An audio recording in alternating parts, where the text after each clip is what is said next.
बस्ती के लौंडा मस्ती तो करता। क्या बोले?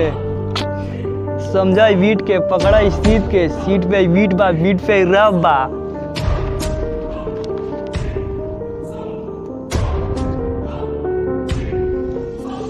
किस्मत का मारला, किस्मत का हारना है, दिल चला टूटला, अंदर से रूटला, टूटला फूटला, हाथ के लकीर चला मुइटला, बेड पे सूतला, मन में चला उठला, हौसला साला झूठला, किस्मत साला फूटला, फूल जैसा दिखला, दुनिया साला फेंकला, बाहर कुत्ता भोंकेला, रोटी खाती रोला, रोग का मारला, फीलिंग आई समझला, सूप साला मानल, दुनिया साला फेंकला, बात बात में टोकेला, बात बात में भोंकेला, समझा ई बात के, समझा इग्नोर के, दुनिया इग्नोर करे, सब लोग यहाँ गैर का है, गैर साला अपन का है, अपन साला गैर का, सब चीज यहाँ सेल करे, गर्ल्स को तो फेर में फेर लगा के, तो गर्ल्स भी तो हॉट लगे, लेकिन दुनिया फायर बा, फिर पीछे भागला, अपन साला गैर बा, सब लोग यहाँ गैर का है, लोग चला फायर का, एक बात तो बेर बेर का अपने ही गैर का है, सबका बात तो शेयर करे, अपना साला हाइड करे, अपनों को साइड करे, अपनों को गैर के, दुनिया के रीत बा, कुतनिया नींद बा, अंदर तू फीत बा, फीत में नींद बा, गीत में सीट बा, सीट पे बीट बा, बीट पे रैप बा, रैप या चलता, दुनिया के बात अब ध्यान पे ना आवता, अब चाहे जा अब फर्क नहीं पड़ता, पकड़ पड़ाई खेलता, खेल के या अपन जरिया बनावता, दही में रोइडल के मट्ठा निकालता, रेट कर तू हटा कटा पैब, नेट पे सर्च कर,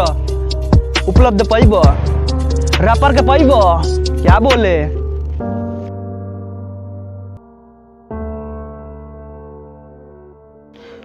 कुछ दिन के बाद बा, कुछ दिन के याद बा, यादों में बात बा, भी मौसम बरसात बा, खुद के याद बा, खुद के हिसाब बा, जॉब नींद आवे तब साला रात बा, लौंडा बदमाश बा, मेहनत यहाँ जारी बा, जीत के बारी बा, खेल यहाँ जारी बा, बारी बारी खेल बा।